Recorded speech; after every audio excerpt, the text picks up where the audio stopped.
In this video, we're going to take a look at reverb and specifically how you can create reverb in FL Studio using the Fruity Reverb 2 plugin. First of all, what is reverb? Well, it is very similar to the delay plugin that we have already looked at. What reverb does is it creates a sense that your sounds are not taking place in an isolated environment, but are instead being played back within a room or a real life space. You get echo effects as a result of that. The key difference between reverb and delay is with reverb you essentially get an infinite number of delays being played back that are all blurred together.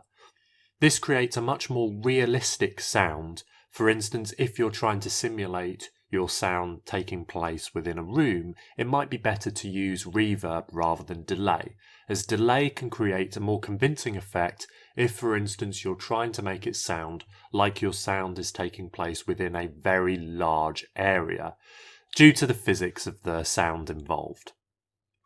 It is also recommended to use reverb on individual instruments rather than groups of instruments, and it also sounds much better when isolated, as it's much easier to pick out with your ear.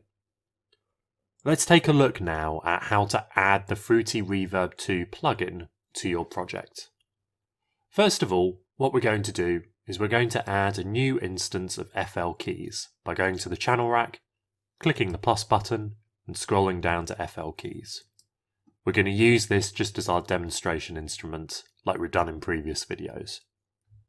I'm going to go up to the piano roll and I'm just going to draw in a very simple melody.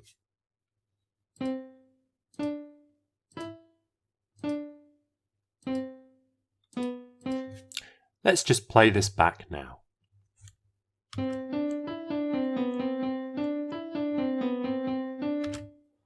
Now let's see what happens when we add reverb to this. First of all, we need to link the FL keys to the mixer, as we've done in previous videos. And again, we can do this by selecting it, or by simply assigning a target mixer track here, which I'm going to do now. We have it on mixer track 5, so we'll now go over, add in the Fruity Reverb 2 in one of the effects slots, and we now have the Fruity Reverb 2 plugin. We can play this back just using its default settings, so you have an idea of what reverb does to a sound.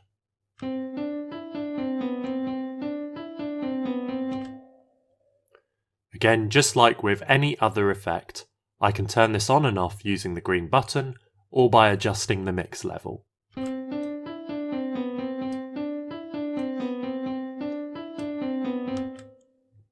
Currently, it is a very subtle reverb, but if I click on this and bring it back up again, I can use one of the default presets that comes with the plugin, such as Cathedral, to really demonstrate what happens when we really exaggerate this effect.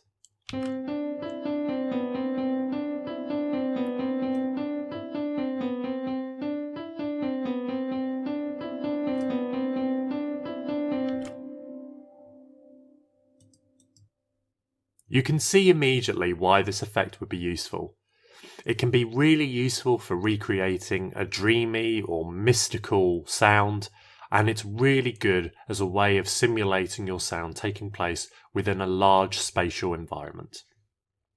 Let's take a look now at what these settings do. First of all, we have a high cut and a low cut filter.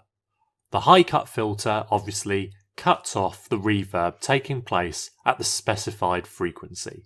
So for instance, I have the high cut here currently set to 2.1 kHz. If I bring it up, I can set it to be completely off, or for instance set it at something like 20 kHz. What this means is that the reverb will only get cut off at frequencies above 20 kHz. So if I really want to dampen it down, I need to bring this knob all the way down. Similarly, the low cut does the same thing. It's currently set to 33 Hz. If I bring this up, I can bring it up to, for instance, 1214. And what that means is that the reverb will be cut off at all frequencies below 1214 Hz. Let's now take a look at some of these other controls as well. For instance, we have the pre-delay here. What the pre-delay does is delay the reverb taking place until the specified amount of time after the sound has been played. So for instance, it's set to 70 milliseconds here, but we can increase this all the way up to 1000 milliseconds if we wanted to. The bigger the delay, the larger the reverb will sound, like a church or cathedral. If, for instance, you hit a bell within a cathedral, there would be a delay before you would hear the reverb. This control simulates that effect. You can also link this to your tempo. So for instance, if I tick this, this then changes from milliseconds to a step counter instead. You also have your room size, and if we change this, you can see that on the left hand side, the symbol changes to demonstrate exactly how big the room is. We also have a diffusion setting. As you can see on the left hand side, this basically determines how smoothly the sound will diffuse with the reverb. We also have a speed setting as well, which affects the modulation speed, which is affected by this particular knob here, modulation depth. Now let's take a look at these controls as well. First of all, your bass multiplier. This adjusts the decay of the bass frequencies that are taking place in your Fruity Reverb. So for instance, if you want to turn down the bass of the reverb, you simply just turn this down and you can see it's given in a percentage value. The cross knob here determines the exact frequency at which bass frequencies will get boosted by whatever level you've set here. The high damping knob does almost exactly the same thing as the bass frequencies, but you're determining the point at which they get boosted in the high frequencies instead. Finally, the decay. The decay time essentially controls how long the reverb will take place. So for instance, if I turn this all the way up to 13 seconds, we'll get a very, very washed out sound.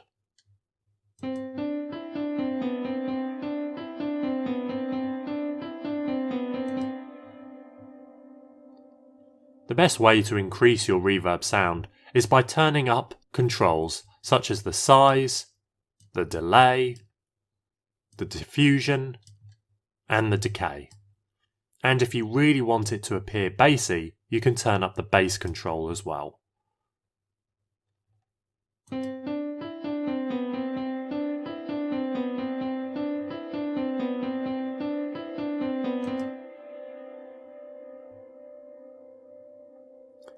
Finally, let's take a look at these controls over in the rightmost side of the panel.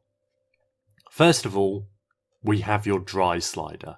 The dry level determines the volume at which your original sound will get played. So if we turn this all the way down, only the reverb sound will get played back when I play this pattern back.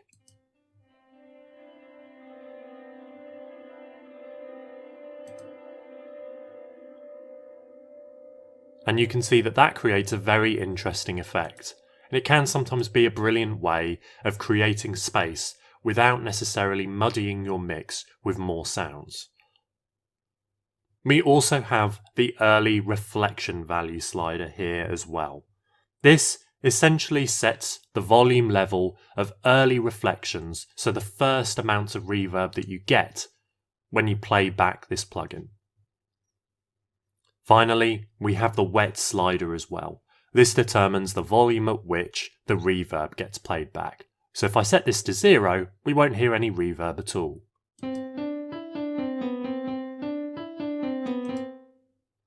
But if I turn this up all the way to the top, you can hear that because there is still reverb taking place, it's still playing it back.